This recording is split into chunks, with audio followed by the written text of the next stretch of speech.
हर्षित landmark, सपनों का घर जैसा आप चाहते हैं हम बनाते हैं। 1, 2 एवं 3 BHK ready position flats. Call 9827321321। हम हैं सिंघानिया बिल्डकॉन।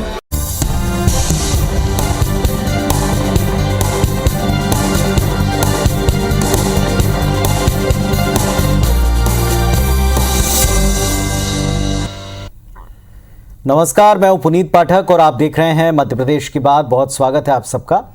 प्रदेश की सियासत में एक बार फिर से राम नाम की एंट्री हुई है, इनकी चर्चा जारी। प्रदेश के उच्च शिक्षा विभाग ने अब कॉलेजेस में राम के आदर्शों को सिलेबस में शामिल करने की तैयारी की, जिस पर विपक्ष ने सवाल उठाते हुए एक बहस छेड़ दी। विपक्ष का आरोप है कि मध्य प्रदेश में शिक्षा का भगवाकरण हो रहा है। पहले MBBS की पढ़ाई में RSS और जनसंघ के नेताओं की जीवनी को जोड़ा गया और अब आर्ट्स और इंजीनियरिंग की पढ़ाई में श्री रामचरितमानस का पाठ पढ़ाए जाने की तैयारी। बीजेपी ने इसका स्वागत करते हुए इसे छात्रों के नैतिक विकास के लिए जरूरी कदम बताया। दोनों पक्षों को सुनेंगे, बहस भी होगी। पहले एक रिपोर्ट देख लें आप।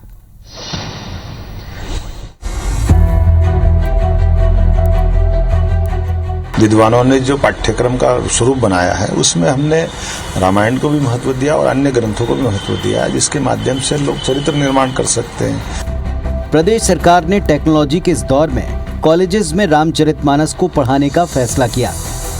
भगवान राम के अलावा हनुमान, तुलसीदास, वेद, पुराण और उपनिषद भी पढ़ाए जाएंगे। मध्य प्रदेश में उच्च शिक्षा विभाग ने MBBS के बाद अब इंजीनियरिंग और आर्ट्स के सिलेबस में नैतिक और धार्मिक शिक्षा देने की पूरी तैयारी कर ली है। भगवान राम के रामायण चरित्र में बहुत सारी बातों के साथ साइंस भी है, कला भी है, साहित्य भी है, श्रृंगार भी है। तो विविध पक्षों को समाज के सामने लाने में अगर कोई विद्यार्थी पढ़ना चाहता है तो हमको उच्च शिक्षा विभाग ने अगर सिलेबस बना करके विद्वानों ने रिकमेंड किया तो हमारा विभाग लागू कर रहा है, उसमें कोई गलत नहीं है। ऐसा नहीं कि मध्य प्रदेश सरकार पहली बार इस तरह का प्रयोग करने जा रही हो। देखिए, नई शिक्षा नीति के तहत हायर एजुकेशन डिपार्टमेंट में पढ़ाई का क्या शेड्यूल बनाया है। मध्य प्रदेश की नई शिक्षा नीति में पहले MBBS के फर्स्ट ईयर फाउंडेशन विषय में RSS संस्थापक डॉक्टर हेडगेवार और जनसंघ की स्थापना करने वाले पंडित दीनदयाल उपाध्याय की जीवनी जोड़ी गई। अब BA फर्स्ट ईयर में वैकल्पिक विषय के तौर पर दर्शन शास्त्र जोड़ा है, जिसमें राम, हनुमान, तुलसीदास की जीवनी के साथ साथ राम सेतु का महत्व, चारों युगों, वेद, उपनिषद और गीता भी पढ़ाई जाएगी। उच्च शिक्षा विभाग की योजना है कि मध्य प्रदेश के इंजीनियरिंग कॉलेजेस में राम सेतु का निर्माण, स्ट्रक्चर और सेतु के तकनीकी पहलुओं को पढ़ाया जाए। केंद्र सरकार ने बच्चों को रोजगार परक शिक्षा देने के लिए देश में नई शिक्षा नीति मंजूर की, जिसके तहत 9वीं कक्षा से ही बच्चों को टेक्निकल शिक्षा का ज्ञान दिया जाएगा। लेकिन मध्य प्रदेश में टेक्निकल एजुकेशन तो दूर, सामाजिक शिक्षा के नाम पर बीजेपी RSS के नेताओं और नैतिक शिक्षा में हिंदू प्रतिमाओं को स्थापित करने जा रहा है। जहां महाराष्ट्र, दिल्ली, बिहार नई शिक्षा नीति के तहत नए टेक्निकल विषय शुरू करने की तैयारी में है, तो वहीं मध्य प्रदेश में संघ के एजेंडे को आगे बढ़ाने के आरोप लग रहे हैं। कांग्रेस ने एक चीज़ तय कर ली है कि भारतीय जनता पार्टी कुछ भी करे बस उसका विरोध करना है। उनके पास अपना कोई एजेंडा नहीं है, उनके पास अपने कोई विचार नहीं है, उनके पास अपना कोई एक सशक्त विचारवान नेता नहीं है। तो उनका केवल एक काम है कि किसी भी प्रकार से हर मामले को विवादों में डालना। रामचरितमानस हमारी संस्कृति है। इनकी नियत सबका साथ सबका विकास का नारा झूठा है। सबका साथ सबका विकास का नारा होता तो रामायण और महाभारत के साथ ये पुराण, बाइबल और गीता को भी जोड़ देते। तो लगता है कि इनकी नियत साफ है।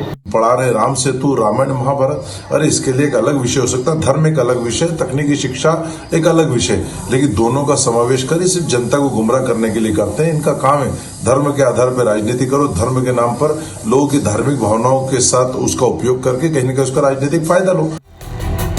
भारत में सियासत के लिए राम सत्ता की गारंटी बनकर कई बार सामने आ चुके हैं। राम नाम के सहारे भारतीय जनता पार्टी देश और प्रदेश में कई चुनावी वैतरणी पार कर चुकी है।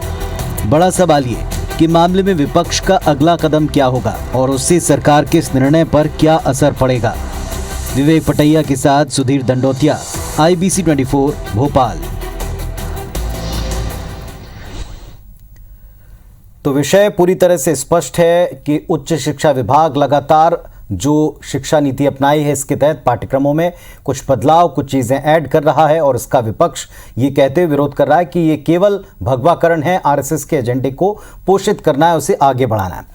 इस विषय पर हमारे साथ में दो विद्वान जुड़ रहे हैं। डॉक्टर हितेश वाजपेयी जी हैं भारतीय जनता पार्टी की तरफ से और अजय सिंह यादव साहब हैं कांग्रेस पार्टी की तरफ से। आप दोनों को नमस्कार, आप दोनों का स्वागत है इस मंच पर। डॉक्टर हितेश, आपने पूरा पैकेज भी देखा और इस पर दोनों तरफ के रिएक्शन भी देखे।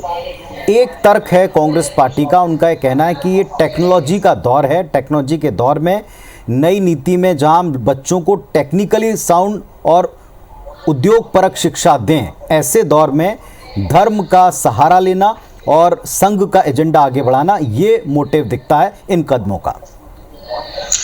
तो ऐसा मान लिया जाए कि श्री राम संघ के हैं और घोषित कर दे कांग्रेस और कर दे कि हम साहब इसको नहीं मानते, तो श्री राम को भी नहीं मानते क्योंकि श्री राम तो संघ के हैं। मैं देखिए पुनीत जी बहुत स्पष्ट रूप से इस विषय को रखना चाहता हूं, क्योंकि जिनका शिक्षा से कोई नाता नहीं है वो इसकी खिचड़ी बना सकते हैं, लेकिन आपके दर्शकों के लिए मैं रखना चाहता हूं, तकनीकी शिक्षा अलग चीज है, नैतिक शिक्षा अलग चीज है।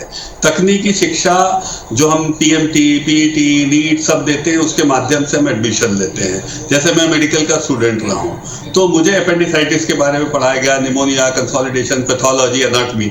अब इसका रामचरितमानस से थोड़ा ना कोई संबंध है, क्यों जबरदस्ती लोगों को मूर्ख बना रहे हो साहब? तो तकनीकी शिक्षा में थोड़ा ना कोई कुछ कर रहा है। नैतिक शिक्षा क्यों जोड़ी है? आपने इस पूरे कोविड काल के दौरान पुनीत जी कितने डिस्कशन किए होंगे कि जो डॉक्टर्स हैं, अस्पताल हैं या इससे जुड़े हुए समाज के और लोग भी हैं, सभी तबका है, हम सबको एक अच्छा नैतिक रवैया रखना चाहिए, लोग परेशान हैं। तो ये कोई तकनीकी शिक्षा का हिस्सा तो नहीं है। तो हम चाहे पत्रकार हो, डॉक्टर हो, इंजीनियर हो, तो क्यों ना तकनीकी विशेषज्ञों को एक नैतिक शिक्षा का ऐच्छिक पक्ष रखा जाए, जिससे कि समाजोपयोगी उनका एटीट्यूड रहे कि हमको समाज के लिए क्या करना है। तो नैतिक शिक्षा देने का सबसे अच्छा साधन होता है जो पूरे ग्लोबली इसको एक्सेप्टेड है कि अपने अपनी सभ्यता और संस्कृति के हिसाब से एपिटोम्स को चुनकर उनको प्रस्तुत किया जाता है। जैसे कि मैं उदाहरण दे दूं, मैं आपके शहर गई हूँ, तवानगर तक मैंने 5वीं की कक्षा पढ़ी। 5वीं के पश्चात मैं मसीही माध्यमिक विद्यालय उज्जैन में पढ़ा पुनीत जी। और वहां पर मुझे बाइबल पढ़ाई जाती थी, प्रेयर होती थी, बड़ा दिन होता था, यहोवा चरवाहा मेरा कोई गति मुझे नहीं है। मेरे अंदर तो कोई नफरत का भाव नहीं आया था, मैंने अच्छी चीजें सीखी उसमें से। तो भाई कोई भी चीज पढ़ाओ, लेकिन आपने देखा होगा जैसे ही राम की बात आती है तो कांग्रेस और कांग्रेसी एकदम विरोध करने लगेंगे, शर्तें लगा देंगे और उसको बोलेंगे नहीं साहब ये तो संघ का एजेंडा है। राम को इतना मतलब आपको डर क्यों लगता है? एकदम से आप एकदम घबरा क्यों जाते हो? आप जय श्री राम का नारा लगाओ, इनको तकलीफ शुरू हो जाती है, सब बगले झांकले देखते, मुंह सूख जाता है, इसका समर्थन करे कि नहीं करे।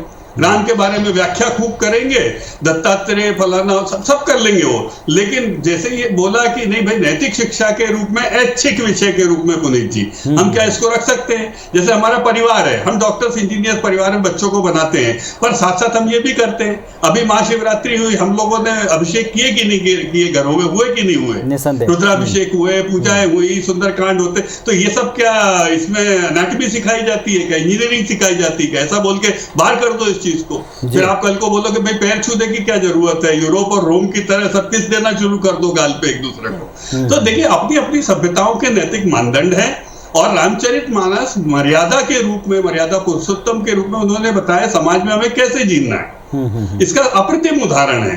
तो यदि उसको रखा जा रहा है और किसी का विरोध नहीं किया जा रहा, मतलब कोई ये नहीं कह रहा कि साहब बाइबल मत पढ़ाओ, और पढ़ी है, मैं तो खुद बोल रहा हूं मैंने ही पढ़ी है।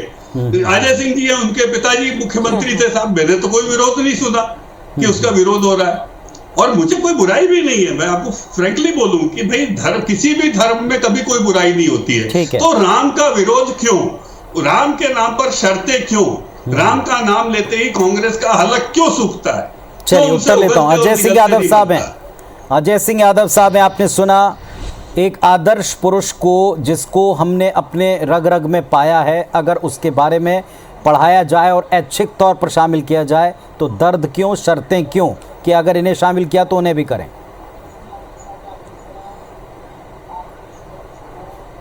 देखिए पुनीत जी, जननी जन्मभूमि स्वर्ग से महान है। जननी जन्मभूमि स्वर्ग से महान है, जहां कण कण में बसा राम कृष्ण नाम है। इसलिए भारतीय जनता पार्टी के नेता पहले तो ये धर्म की राजनीति बंद करें। भारतीय जनता पार्टी जिसके जन्म को केवल 30-40 साल हुए हैं, वो हजारों सालों की आस्थाओं को अपना एजेंडा बनाने की कोशिश ना करें। जो भारतीय जनता पार्टी के नेता इस तरह का एजेंडा थोपने की कोशिश कर रहे हैं, उन्हें ज्ञान होना चाहिए। हमारी हितेश जी संयम से सुनिए, मैंने आपको पूरा समय सुना। जब जो भाजपा के नेता इस तरह की बात कर रहे हैं, उन्हें ये ज्ञान होना चाहिए कि हमारी शिक्षा व्यवस्था में संस्कृति और धार्मिक ज्ञान पहले से उपलब्ध है। 6वीं से लेके MA तक संस्कृत में वेद उपनिषद पहले से पढ़ाए जाते हैं। तुलसीदास जी, सूरदास जी, कबीरदास जी, तुलसीदास जी का रामचरितमानस हमारे शिक्षा पाठ्यक्रम में पहले से शामिल है। और 70 सालों से किसकी सरकार थी जिसने शामिल किया है? कोई विरोध नहीं है, कोई विरोध नहीं है, बिल्कुल हम समर्थक हैं। आप बिल्कुल कोई विरोध नहीं है। दूसरी बात, रामचरितमानस, मीरा की भक्ति, ये पाठ्यक्रम में किसने डाले? भारतीय जनता पार्टी ने डाले थे। 70 सालों से किसकी सरकारों ने डाले? देखिए हितेश जी, अब आपको संयम से सुनना पड़ेगा, इस तरह से टिक-टैक मत करिए। आप मुझे बताइए, 70 सालों से पाठ्यक्रम में वेद उपनिषद और तुलसीदास जी का रामचरितमानस, मीरा की भक्ति, कृष्ण की भक्ति किसने डाले? तो कांग्रेस पार्टी राजनीति नहीं करती है। लेकिन हमारा विषय ये है कि उच्च शिक्षा की गुणवत्ता सुधारने के लिए उच्च शिक्षा की देखिए डॉक्टर वाजपेयी, मुझे बताइए उच्च शिक्षा पाठ्यक्रम की आपको हालात पता है मध्य प्रदेश में? मध्य प्रदेश में 10,000 पद खाली पड़े हैं। उच्च शिक्षा 4,000 अतिथि विद्वानों से पढ़ाई करवा रहे हैं। तो मुझे बताइए शिक्षा की गुणवत्ता सुधारने के लिए अतिथि विद्वानों को नियमित असिस्टेंट प्रोफेसर कब बना रही है ये सरकार? जिससे कि गुणवत्ता में सुधार आए। गुणवत्ता में सुधार क्यों नहीं लाना चाहते हैं? आप हेडगेवार, सावरकर और गोडसे पढ़ाना चाहते हैं, लेकिन मुझे बताइए तकनीकी शिक्षा में सुधार के लिए क्या कर रहे हैं? अरे भाई, मुझे बताइए सुधार के लिए क्या कर रहे हैं? आप में बौखलाहट है क्योंकि आप सच नहीं सुन पा रहे हैं। स्वीकार करिए, रामचरितमानस, महाभारत, गीता आपने कांग्रेस के बनाए हुए पाठ्यक्रम में पढ़ा है और देश के बच्चे पिछले 75 साल तो बाइबल भी पढ़ी है, तो विरोध क्यों कर रहे हो? कांग्रेस की आपका कार्यक्रम समाप्त हुआ, गीता भी कंठस्थ याद है, रामचरितमानस भी याद है, वेद उपनिषद भी याद है। कांग्रेस पार्टी की सरकारों ने वो पाठ्यक्रम बनाया, लेकिन आप लोग राजनीतिक एजेंडा सेट कर रहे हैं। मुझे बताइए तकनीकी शिक्षा ऐसी होना चाहिए जिससे कि नैतिक शिक्षा कैसी होना चाहिए? जिस ज्ञान से कि आगे आप बताइए, चलिए सुधार हो सके, ना कि आपका एजेंडा सेट करने के लिए। मुझे बताइए सावरकर पढ़ के क्या करेंगे तकनीकी शिक्षा में? सीधे प्रश्न का उत्तर दे दीजिए, सबके लिए बड़ी सहूलियत होगी। वो कई बार बीच में भी पूछ रहे हैं, क्या कांग्रेस पार्टी इस कदम का समर्थन करती, विरोध करती तो तर्क क्या है? हितेश जी सुनने दीजिएगा, उनको भी बोलने दीजिए। जी कहें। देखिए पुनीत जी, कांग्रेस पार्टी, देखिए हितेश जी में बौखलाहट है, वो नहीं सुन पाएंगे। मैं अभी भी बोल रहा हूं, वो टोकेंगे। भारतीय जनता पार्टी धर्म की राजनीति करती है। हम स्वागत करते हैं सभी तरह के अच्छे कदमों का। साथ में रघुनाथ शाह, शंकर शाह, सूरदास जी, इनको भी पढ़ाया जाए। लेकिन ये तमाम पाठ्यक्रम स्कूली शिक्षा में पहले से उपलब्ध हैं। ये आप अपना राजनीतिक एजेंडा सेट करने के लिए ला रहे हैं। आपको पाठ्यक्रम में कोई सुधार नहीं करना है। मुझे बताइए 6वीं से MA संस्कृत में वेद उपनिषद पढ़ाए जाते हैं कि नहीं? रामचरितमानस आपने स्कूल में नहीं पढ़ी, गीता आपने नहीं पढ़ी, रामचरितमानस नहीं पढ़ा, मीरा की भक्ति नहीं पढ़ी, तो और कैसे पढ़ाया जाता है? कोई विरोध नहीं है। आप लोग राजनीतिक एजेंडा सेट कर रहे हैं। तकनीकी शिक्षा में सुधार लाइए। 10,000 पद खाली पड़े, 4,000 अतिथि विद्वानों को नियमित असिस्टेंट प्रोफेसर बनाइए। अरे आपके पास शिक्षक नहीं है पढ़ाने के लिए, पढ़ाएगा कौन? पहले ये बताइए पढ़ाएगा कौन? 10,000 पद खाली पड़े हैं, उन पदों को भरते क्यों नहीं है? 33 लाख बेरोजगार है इस मध्य प्रदेश में। ये मुद्दों से भटकाने की राजनीति है। और अरे मुद्दों से भटकाने की राजनीति है। वाजपेयी जी मुद्दे से भटकाने की राजनीति। चलिए एक बार बोल दीजिए, हम आरिफ मसूद के बयानों से इत्तेफाक नहीं रखते। पढ़ाई क्या पढ़ा रही है बताइए, मुझे बताइए। स्कूल एजुकेशन के पाठ्यक्रम में ये तमाम चीजें शामिल है। मैं एक सवाल आपसे पूछता हूँ वाजपेयी साहब, वो पाठ्यक्रम बनाया था वाजपेयी साहब, आरिफ मसूद साहब ने रामायण पढ़ाने का विरोध तो अपने बयान में यहाँ नहीं किया, लेकिन उन्होंने कहा कि कुरान को भी क्यों नहीं शामिल करते। इसके बारे में क्या बीजेपी का क्या तर्क है? बहुत स्पष्ट है। देखिए, अब मोहन यादव जी की बाइट आपने दिखाई, उन्होंने कहा नहीं साहब हम तो बाइबल भी पढ़ाएंगे, कुरान भी पढ़ाएंगे। मोहन यादव उच्च शिक्षा मंत्री, तो उन्होंने क्या ले लिया, उनको आपत्ति, जैसे वो राम सुनते हैं पुनीत जी, वो आगे का सुनते ही उनके कान बंद हो जाते हैं। पुनीत जी केवल राजनीतिक रोटियां सेकना है, पढ़ाना लिखाना कुछ नहीं है। कॉलेजों में प्रोफेसरों के पद नहीं भर रहे हैं, रूटीन पाठ्यक्रम नहीं पढ़ाया जा रहा है। अरे रूटीन पाठ्यक्रम पढ़ाने के लिए तो शिक्षक ले आइए। डॉक्टर साहब रूटीन पाठ्यक्रम के लिए 10,000 पद खाली पड़े हैं, उन्हें तो भर दीजिए। एडिशनल कोर्स पढ़ाने के लिए शिक्षक एक छोटा सा ब्रेक लेते हैं वाजपेयी जी और यादव साहब, और उसके बाद वो जो मूल सवाल जो आप एक दूसरे से पूछ रहे हैं, मैं अलग अलग दोनों से पूछ लूंगा कि क्या कांग्रेस को आपत्ति है, आपत्ति तो किस बात पर है। उन्होंने कहा कोई आपत्ति नहीं, और कांग्रेस पूछ रही है कि साहब अगर आप शिक्षा की गुणवत्ता सुधारना चाहते हैं, क्योंकि गुणवत्ता सुधार के तहत ही कदम उठाए जा रहे हैं, तो फिर पढ़ाने वाले कब भर्ती करेंगे, उस पक्ष पर कब बोलेंगे। छोटे से ब्रेक के बाद हो सके तो इन बिंदुओं पर उत्तर दीजिएगा। तो रामायण के पाठ पर रामचरितमानस के पाठ जोड़े जाने पर जो बहस छिड़ी है, उस पर हम आज दो विद्वानों को सुन रहे हैं। अजय सिंह यादव साहब, एक स्पष्ट सवाल, अगर शिक्षा मंत्री ने कहा है कि हर धर्म की अच्छी चीज़ों को शामिल करेंगे, तो क्या सिर्फ रामचरितमानस और क्या केवल संघ अगर इस बात का सपोर्ट करता है, और अगर वो अच्छी बात है और अगर बच्चों या पीढ़ी के लिए ठीक हो सकती है, तो क्या उसका विरोध होना चाहिए? देखिए पुनीत जी, ये बात समझना चाहिए, दर्शकों के लिए भी जरूरी है। भारतीय जनता पार्टी जिस एजेंडे को राजनीतिक लाभ के लिए उठा रही है, वो पाठ्यक्रमों में 70 साल से कांग्रेस की सरकारों ने पहले से लागू किया हुआ है। जब रामचरितमानस के उपनिषेध, निषेध, तमाम तरह की चीजें, कृष्ण की भक्ति, गीता, तमाम चीजें पहले से स्कूली पाठ्यक्रम में है, तो वो कांग्रेस की सरकारों ने किया। लेकिन हमने कभी राजनीतिक एजेंडा सेट नहीं किया। हर तरह की शिक्षा का अलग महत्व होता है। तकनीकी पाठ्यक्रम में तकनीकी ज्ञान का महत्व होना चाहिए, ताकि उस ज्ञान से लाभ जब स्कूली शिक्षा के बाद ही उच्च शिक्षा में पहुंचते हैं। डॉक्टर साहब, इतना तो सभी जानते हैं, बिना स्कूल के तो कॉलेज में नहीं पहुंचा जा सकता है। डॉक्टर साहब, बिना स्कूल के कॉलेज तो नहीं पहुंचा जा सकता है ना। मैंने स्कूल में बाइबल पढ़ी है, तो दोबारा समय बर्बाद करने की क्या मतलब। मुझे आप मुझे एक बात बताइए, कॉलेजों में आपके 10,000 पद खाली पड़े हैं, पढ़ाएगा कौन? उन पदों को भरती क्यों नहीं है? सर आप बताइए ना, उच्च शिक्षा में भाग क्यों रहे हैं आप? प्रोफेसर बनाइए, जब आपके पास शिक्षक होंगे तभी तो पढ़ाएंगे, तभी तो पढ़ाएंगे। हमें कोई आपत्ति नहीं है किसी में भी, लेकिन तकनीकी शिक्षा की गुणवत्ता सुधारिए।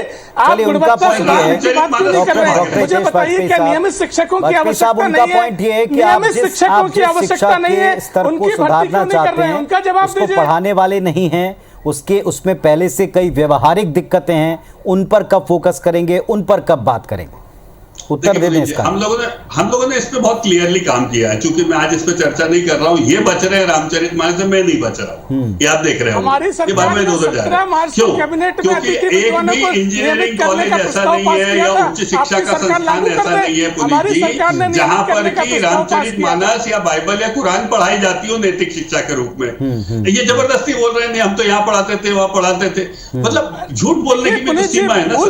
तो यदि उच्च शिक्षा मंत्री ने नैतिक शिक्षा के रूप में, ऐच्छिक शिक्षा के रूप में रखा है, तो स्वीकार करो, अच्छी बात है। और यदि आप करते ही थे प्राइमरी में, मिडिल में, तो अच्छी बात है। उच्च शिक्षा में भी यदि नैतिक शिक्षा बताई जाती है तो उसमें बुराई क्या है?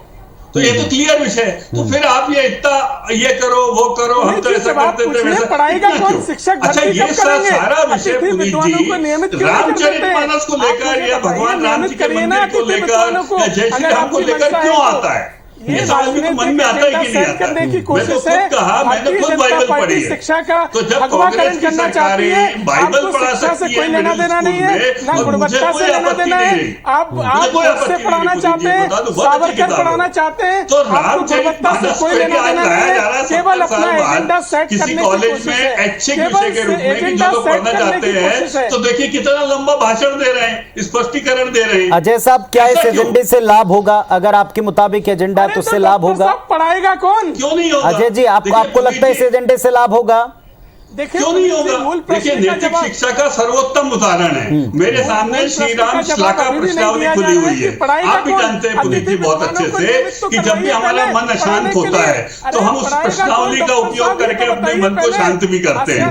हम किसी का तलवार लेके चलना थोड़ा ना सिखाया जाता है उसमें, या कहीं जाके अफगानिस्तान में कब्जा कर लेना थोड़ा ना सिखाया जाता है। तो क्यों इतना डरती कांग्रेस? अच्छा, मुसलमान हंसने लगे इनके ऊपर, पता है, ये इतना राम से चिढ़ने लगे हैं, मुस्लिमों की, मुस्लिम हंसने लगे कि ये कांग्रेस हम लोगों का कितना तुष्टीकरण करेगी। अब तो एक्सपोज हो गई है कांग्रेस जीवन दर्शन कि भाई आप सबको साथ लेके क्यों नहीं चलते। और यही बात इसीलिए मोहन यादव जी ने कही, हम तो सब पढ़ाएंगे। भाई उच्च शिक्षा में आज तक नहीं पढ़ाया जाता था, और यदि उच्च शिक्षा में नैतिक शिक्षा के रूप में इन धर्म ग्रंथों की अच्छी बात गुरु ग्रंथ साहिब की पढ़ाई जाती है, रामचरितमानस की पढ़ाई जाती है, बाइबल की पढ़ाई जाती है, तो कांग्रेस राम पर आपत्ति क्यों लेती है? ये मेरी समझ में नहीं आया। ये आपका लगातार बोलेंगे, लेकिन ये नहीं बता पाएंगे कि राम से इनको इतनी आपत्ति क्यों है कि ये चुप ही नहीं रह पाते, नियमित क्यों नहीं कर देते हैं। चलिए, सबसे बड़ी बात ये, मेरी समझ में नहीं आया। सबसे बड़ी बात ये कि क्या प्रश्न के बदले केवल प्रश्न हो सकते हैं? क्या प्रश्नों को जिस समय उठाया जाता है जब कोई प्रस्ताव आता है? अजय जी, एक बात ये भी है, फाइनली आप जिस दिन आप ये बात उठा रहे हैं, जिस समय आप ये बात उठा रहे हैं, ऐसा लगता है कि आप इस विषय का या आप इस प्रस्ताव का विरोध करें, जबकि आप इस मंच पर कई दफा कह रहे हैं कि हमें इससे कोई गुरेज नहीं, कोई विरोध नहीं। अजय जी, पुनीत जी, हमारी सरकार ने अतिथि विद्वानों को नियमित करने का प्रस्ताव पास किया था कैबिनेट में। ये आपकी सरकार ने क्या उच्च शिक्षा में रामचरितमानस को लागू किया था क्या? अच्छी विषय में शिक्षा की गुणवत्ता भी सुधारे। सीधा सवाल पूछ लीजिए पुनीत जी। तो आप इससे कोई विरोध नहीं रखते ना? जो कदम है इस बात से कोई विरोध नहीं रखते, बस आप चाहते हैं कि जो पढ़ाने वाले वो भर्ती किए जाए, उनके द्वारा अच्छी पढ़ाई हो। देखिए, हमारा विरोध है कि शिक्षा का भगवाकरण करके राजनीतिक उपयोग न किया जाए। आप राजनीति कर रहे हैं, आपको कुछ नहीं पढ़ाना है। ठीक है, अब जिस पीढ़ी को पढ़ाने के लिए, जब पहले से ही प्राथमिक शिक्षा में तमाम चीजें पढ़ाई जा रही हैं। ठीक है, आप कह रहे हैं कि प्राथमिक और मिडिल स्कूल में ये सब चीजें पढ़ाई हैं, सत्य है, लेकिन इसे उच्च शिक्षा में शामिल किया जा रहा है, और इसे उच्च शिक्षा में भी ऑप्शनल शामिल अगर किया जाता है और इसे पढ़कर लोगों में नैतिक विकास होता है, तो क्या कोई दिक्कत है? कि किसी का भी एजेंडा उससे अगर हम सबका या पीढ़ी का कोई लाभ होता है तो कोई दिक्कत है? दूसरी तरफ एक सवाल यह भी है कि केवल एक नाम या एक शब्द या एक ग्रंथ को आगे क्यों किया जा रहा है? बाकी ग्रंथों के बारे में इतनी चर्चा क्यों नहीं रही? अगर उनको भी शामिल किया है तो चलिए, उत्तर आप दोनों पक्षों को जनता के बीच में स्पष्ट करने हैं। अब देखते हैं कि क्या और किस तरह का उत्तर जनता के बीच में जाता है और युवाओं के बीच में जाता है। बहुत धन्यवाद आप दोनों का अपने पक्ष रखने के लिए। नमस्कार।